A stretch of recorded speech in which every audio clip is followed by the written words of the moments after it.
चंदन नगर नामक एक छोटे से गांव में विमला काकी नाम की एक औरत रहा करती थी। उसकी बबली नाम की बहू थी जो बहुत ही सीधी और सांवली थी, जिसकी वजह से विमला काकी उसे बिल्कुल भी पसंद नहीं किया करती। एक दिन विमला काकी अपनी झोपड़ी में आराम से खर्राटे लेकर सो रही होती हैं। तभी अचानक एक कांच की बोतल की गिरने की आवाज आती है और विमला काकी की अचानक से आंख खुल जाती है। अरे अरे, अब क्या हो गया? अब न जाने इस बबली बहू ने क्या तोड़ दिया। हाय, चलकर देखूं तो सही। जिसके बाद विमला काकी रसोई में जाती हैं और देखती हैं कि उसकी बहू टूटी हुई अचार की कांच की बोतल के पास खड़ी है और उसके हाथ में कुछ अचार के टुकड़े हैं जिसे बबली बड़े मजे से खा रही होती है। अरे वाह वाह, कितना स्वादिष्ट और मजेदार अचार है। हाँ, वाह वाह, बड़े मजे का है। लेकिन अब माँ जी तो मुझे बहुत गुस्सा करेंगी। मुझसे तो पूरी अचार की बोतल ही टूट गई। अब मैं क्या करूँगी? अरे अरे बबली बहू, ये क्या किया तूने? मेरा बनाया सारा अचार गिरा दिया तूने। हाय, ये कैसी बहू पल्ले पड़ी है, जो भी करती है बस उल्टा ही करती है। अरे ना तो तेरा रूप है ना गुण, न जाने कौन सी घड़ी में मैं तुझे अपने बिरजू के लिए ब्याह कर ले आई। हाय, मेरा सारा अचार। न जाने क्यों माँ जी हमेशा मेरे रूप को लेकर बातें बनाती हैं। अगर मैं रूपवती नहीं हूँ तो इसमें मेरी क्या भूल? ऊपर वाले ने मुझे बदसूरत बनाया है। माँ जी भी ये बात समझती नहीं है। अगले दिन विमला काकी जंगल में से कुछ केले के पत्तों को तोड़कर लाती है और अपनी झोपड़ी में लेकर जाती है और बबली को तेज आवाज लगाते हुए कहती है, अरे ओ बबली बहू, कहाँ है? जल्दी बाहर तो आ जरा। अरे ये क्या, आप इतने सारे पत्ते क्यों ले आई? इतने सारे पत्तों का आखिर क्या होगा, बताओ ना माँ जी। अरे कल मेरे गांव की मेरी सहेलियां आ रही हैं, उनके लिए ये केले के पत्ते हैं। उन्हें केले के पत्तों पर खाना बहुत पसंद है, इसलिए ये केले के पत्ते कल के भोजन में इस्तेमाल करना। हाँ जी जी माँ जी, अच्छे से समझ गई। हाँ, आप बिल्कुल चिंता मत कीजिए। अच्छा अच्छा ठीक है, लेकिन कल जरा मेरी सहेलियों के सामने मेरी नाक मत कटवा देना। जरा अपना ये रंग रूप थोड़ा संवार लेना, समझी? वैसे तो न जाने मेरी सहेलियां देखकर ही तुझे क्या कहेंगी। मेरी तो नाक ही कट जाएगी। मेरे इस काले रूप के कारण माँ जी मुझे कितना कुछ बोलती हैं, लेकिन कल मैं माँ जी की सहेलियों के सामने दिखा दूंगी कि मैं कितनी सुंदर हूँ।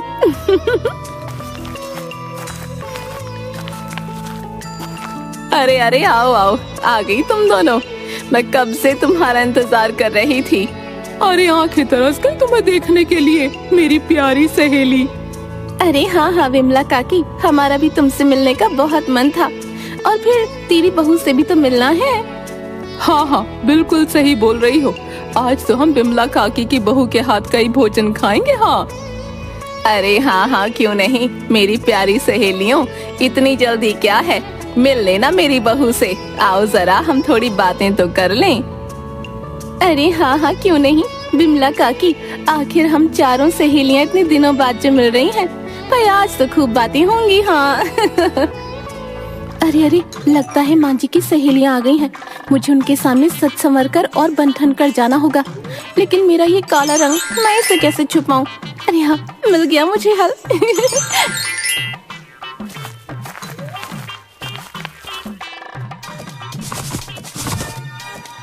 ओ बबली बहू, जरा बाहर तो आ, देख तो कौन आया है। तभी बबली बाहर सबके सामने जाती है। बबली की हालत बहुत खराब होती है। देखने में बबली बहुत खराब लग रही होती है, जिसे देखकर विमला काकी की तीनों सहेलियां हंसने लगती हैं। विमला काकी, तेरी बहू तो सबसे निराली है, निराली। अपनी सहेलियों की ऐसी बातें सुनकर विमला काकी को बहुत गुस्सा आता है। देखिए माँ जी, मैं हो गई बहुत सुंदर। आपने बोला था ना आज आपकी सहेलियों के सामने सुंदर लगना है, तो देखो लग रही हूँ ना सुंदर। अरे अरे, थोड़ी सी बुद्धू है मेरी बहू, इसलिए। जाओ जाओ बबली बहू, मेरी सहेलियों के लिए भोजन ले आओ, जाओ जाओ। अरे हाँ माँ जी, मैं भी आप सभी लोगों के लिए भोजन लेकर आती हूँ। तभी बबली केले के पत्ते अपने हाथ में लेकर आती है और सभी के सामने रख देती है। लेकिन काफी देर तक बबली और कोई भोजन नहीं लेकर आती। यह देखकर तीनों सखियां हैरान हो जाती हैं। अरे अरे, आप सभी भोजन खा क्यों नहीं रही हैं? खाइए ना, खाइए भोजन, यही तो आपको पसंद है ना। अरे बबली बहू, क्या पागल हो गई है? आखिर कहाँ है तेरा बनाया भोजन? जा जल्दी लेकर आ। कितना इंतजार कराएगी मेरी सहेलियों को? अरे माँ जी, आप भी ना, भोजन तो मैंने कब का आपकी सहेलियों के सामने रख दिया है, लेकिन ये तो खा ही नहीं रही हैं। खाइए ना, आप सभी को केले के पत्ते बहुत पसंद है ना। माँ जी आपके लिए तो जंगल से लाई थी। हाँ ये क्या बिमला काकी, क्या हम ये केले के पत्ते खाएंगे? छी छी, अरे कुछ भोजन नहीं खिलाना चाहती तो बता देती। अब हम यहाँ से जा रहे हैं। अरे अरे, ये क्या किया तूने? आज तो तूने सारी हद पार कर दी। तुझसे कहा था ना इन केले के पत्तों पर अपना बनाया भोजन परोसना, और तूने इन्हें ही भोजन समझ लिया। अरे अरे, तेरी बुद्धि तो किसी काम की नहीं, एकदम अकल से खाली है तू। अरे आज तो तूने अपनी कम बुद्धि की वजह से मुझे मेरी सहेलियों के सामने बुरा बनवा दिया। अरे मैं कहती हूँ चली जा यहाँ से। अगर तू थोड़ी देर भी मेरे सामने रही, मेरे घर में रही तो अच्छा नहीं होगा, बता देती हूँ। चली जा यहाँ से। अरे अरे माँ जी, ये आप क्या बोल रही हैं? माफ कर दो मुझे घर से मत निकालो। मैं कहाँ जाऊंगी माँ जी, माफ कर दो। बेचारी बबली घर से बाहर निकलने के बाद जंगल की ओर चल देती है। न जाने अब मैं कहाँ जाऊंगी। इस जंगल में भी मुझे डर लग रहा है, अगर कोई जानवर मुझे खा गया तो। हाय नहीं नहीं, मैं किसी का भोजन नहीं बनना चाहती हूँ। न जाने अब आगे मेरे साथ क्या होगा। तभी बबली को एक छोटा सा तालाब दिखाई देता है, जिसके पास एक बूढ़ी औरत बैठी होती है और जिसके हाथ में मछली पकड़ने वाली छड़ी होती है। वह बार बार मछली पकड़ने की कोशिश करती है, लेकिन एक भी मछली उसके हाथ में नहीं आ पाती। अरे कौन है आप? अम्मा, और क्यों इस नदी में मछलियाँ पकड़ रही हैं? अरे रे बेटी, मैं एक बूढ़ी अभागी हूँ जो इस जंगल में रहा करती हूँ और अक्सर इस तालाब से कुछ मछलियाँ पकड़ के ले जाया करती हूँ और उनसे ही अपनी भूख शांत कर लिया करती हूँ। कई दिनों से एक मछली भी हाथ नहीं आई है, कई दिनों से भूखी हूँ। आज एक मछली भी हाथ आ जाए तो मेरी भूख शांत हो जाए। अरे रे, बस इतनी बात से दुखी हो? मैं आपके लिए मछली पकड़ देती हूँ। अभी देखिएगा, एक बार में ही मछली मेरे हाथ में आ जाएगी। हाँ, फिर आप उसे पकाकर अपनी भूख शांत कर लेना।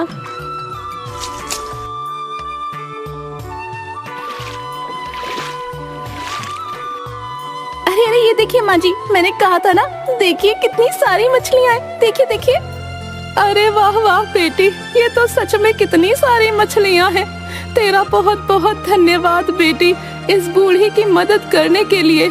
आज मुझे भूखा नहीं सोना पड़ेगा। वाकई तू एक नेक दिल इंसान है। अच्छा, अब मैं चलती हूँ। ठीक है अम्मा, अब तुम जाओ और इन मछलियों से अपनी भूख शांत करो। हाँ हाँ बेटा, जाती हूँ। सदा सुखी रहो तुम, बाकी सब माया है, सब माया। जिसके बाद वह बूढ़ी वहां से चली जाती है और थोड़ी दूर जाती ही गायब हो जाती है। बबली जंगल में आगे बढ़ती है और देखती है कि एक बहुत ही भयानक और अजीब दिखने वाली औरत बैठी रो रही होती है। बबली उसे देखकर डर जाती है। अरे कौन हो तुम? रो क्यों रही हो? और तुम देखने में इतनी भयानक क्यों हो? क्या तुम मनुष्य नहीं हो? मुझे बहुत डर लग रहा है। क्या बताऊं तुम्हें, मैं मनुष्य ही हूँ, लेकिन मैं वो अभागी हूँ जिसे कोई भी देखना पसंद नहीं करता। कुछ समय पहले मैं बहुत सुंदर हुआ करती थी। अपने रूप का मुझे बहुत घमंड था, जिसकी वजह से मैं सभी को नीच समझा करती थी। लेकिन एक दिन एक भूखी भिखारन भोजन मांगने मेरे द्वार पर आई। उसका रूप बहुत गंदा था, लेकिन अपने रूप के घमंड के कारण मैंने उसे नीच समझा और बिना कुछ भोजन दिए घर से भगा दिया। उसी भिखारन के श्राप के कारण मेरा ये हाल हो गया। मेरे इस भयानक रूप के कारण कोई भी गांव वाला मुझे देखना पसंद नहीं करता, इसलिए मैं यहाँ सबसे छुपकर इस जंगल में आ गई। मैं यहीं बैठी कई कई दिनों से रोती रहती हूँ। अरे अरे चुप हो जाओ, मैं तुम्हारा दुख समझ सकती हूँ। मेरे भी काले रूप के कारण मेरी माँ जी ने मुझे घर से निकाल दिया। मेरा ये रूप उन्हें पसंद नहीं, लेकिन ये तुम्हारा भयानक रूप तो मुझसे भी ज्यादा खराब और डरावना है। क्या तुम्हारे इस भयानक रूप से निजात पाने का कोई रास्ता नहीं है? रास्ता है। एक दिन इस जंगल में एक साधु आए थे, जिन्होंने मुझे कहा था अगर कोई नेक दिल इंसान इस जंगल में आएगा और उस विशाल नदी के जल को छूकर मुझे देगा, जिसे पीकर मुझे मेरे इस भयानक और डरावने रूप से छुटकारा मिल जाएगा, क्योंकि इस विशाल नदी का जल सिर्फ नेक दिल इंसान ही छू सकता है। और तब से मैं रोज उस नेक दिल इंसान की राह देखती रहती हूँ, न जाने वो कब किस रूप में मेरे सामने आ जाए। क्या अब इसमें मैं तुम्हारी मदद कर सकती हूँ? कहाँ है वो विशाल नदी, बताओ मुझे। तुम देखना, मैं उस विशाल नदी के जल को छू लूंगी। हाँ, क्या तुम सच में मेरी मदद करना चाहती हो?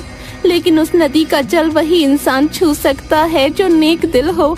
अगर कोई और उस विशाल नदी के जल को छूने की कोशिश करता है तो वो उस नदी में हमेशा के लिए समा जाता है। नहीं, तुम देखना, मुझे कुछ नहीं होगा। मैंने तो कभी किसी का दिल नहीं दुखाया। मैं अवश्य ही तुम्हारी मदद करूंगी।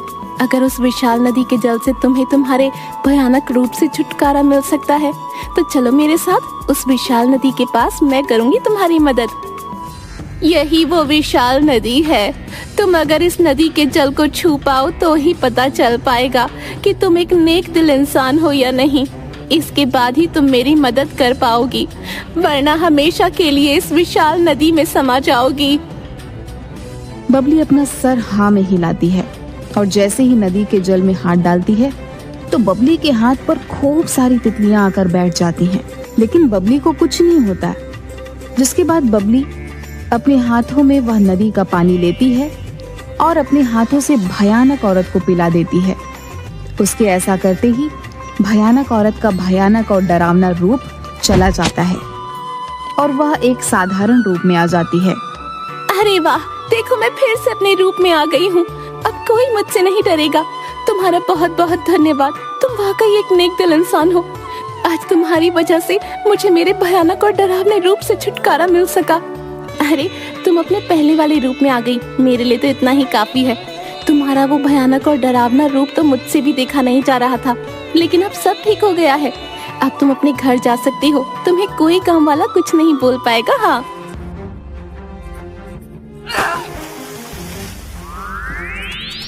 अरे कौन हो तुम और यहाँ इस नदी में क्या कर रहे हो? तुम देखने में बहुत ही भयानक हो। मुझे कुछ मत करना। हाँ, मैंने कुछ नहीं किया, छोड़ दो, मुझे जाने दो। अरे अरे बबली बेटा, तुम डरो मत, मैं तुम्हें कुछ नहीं करूँगा। ये एक जादुई नदी है जिसका स्वामी मैं हूँ। इस जंगल में वही इस जादुई नदी के जल को छू सकता है जिसका हृदय नेक और कोमल होता है। तुमने इस नदी के जल से जिस भयानक औरत की मदद की वो और कोई नहीं बल्कि मैं ही था। वो मेरी ही माया थी जो तुम्हारी परीक्षा ले रही थी। मैं तुमसे बहुत प्रसन्न हुआ। बताओ तुम्हें मुझसे क्या चाहिए? मैं तुम्हारी इच्छा जरूर पूरी करूंगा। अरे, क्या आप सही बोल रही हैं? अरे, मुझे तो यकीन ही नहीं हो रहा। मैं आपसे ज्यादा तो कुछ नहीं चाहती हूँ। मेरी सबसे बड़ी समस्या मेरा ये काला और भद्दा रूप ही है, जिसकी वजह से मुझे लोगों की बातें सुननी पड़ती हैं और इसकी वजह से मेरी सास ने मुझे घर से निकाल दिया। अब आखिर मैं क्या करूं, कहाँ जाऊं? मेरी सहायता कीजिए।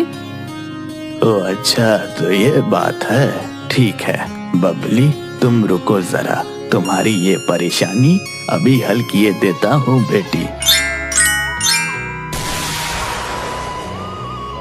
देखो बबली, अब तुम सबसे सुंदर हो गई हो। तुम्हें अब कोई भी कुछ नहीं कह पाएगा। जाओ, अब तुम अपने घर जाओ, सदा सुखी रहो। अरे बाबा, मैं तो बहुत सुंदर हो गई, बहुत ही सुंदर। अब कोई चाहकर भी मेरे रूप को नहीं कोस पाएगा और माँ जी तो मेरा ये रूप देखकर बहुत खुश हो जाएंगी। आपका बहुत बहुत धन्यवाद। अच्छा, अब मैं चलती हूँ। हाँ। जिसके बाद बबली अपने घर जाती है, जहाँ पर उसकी सास बैठी रो रही होती है। बबली को देखते ही वह खुश हो जाती है। अरे बहू, आ गई तू। कहाँ चली गई थी? मैंने कितना ढूंढा तुझे, बता कहाँ गई थी? और ये क्या बबली बहू, तेरा तो पूरा रूप ही बदल गया। आखिर ये सब हुआ कैसे, बता मुझे। हाँ देखिए ना माँ जी, अब मैं कितनी सुंदर हो गई हूँ। आपको मुझसे अब कोई शिकायत नहीं होगी। हाँ देखिए तो जरा, अब मैं कितनी सुंदर हो गई हूँ, देखिए देखिए। और ये सब उस विशाल नदी के कारण हुआ। अरे क्या बोल रही है बबली बहू, विशाल नदी? क्या सच में किसी विशाल नदी के कारण तुझे सुंदर रूप मिला? हाँ माँ जी, विशाल नदी, ये सब उसके ही कारण हुआ। अरे क्या तू सच बोल रही है? अरे वाह बहू, मैं तुझ जैसी बहू पाकर धन्य हो गई। लेकिन बहू, अब मुझे तेरे रंग रूप से कोई फर्क नहीं पड़ता। तेरे जाने के बाद मुझे एहसास हुआ कि तू वाकई कितनी अच्छी है। तेरा दिल एकदम साफ है और नेक है। कितना कुछ सुनाया मैंने, मुझे माफ कर दे बहू। नहीं नहीं माँ जी, आप चुप हो जाइए, मैंने आपको माफ कर दिया। आप मेरी विमला काकी हैं, इसलिए मैं आपसे कभी नाराज नहीं हो सकती हूँ। हाँ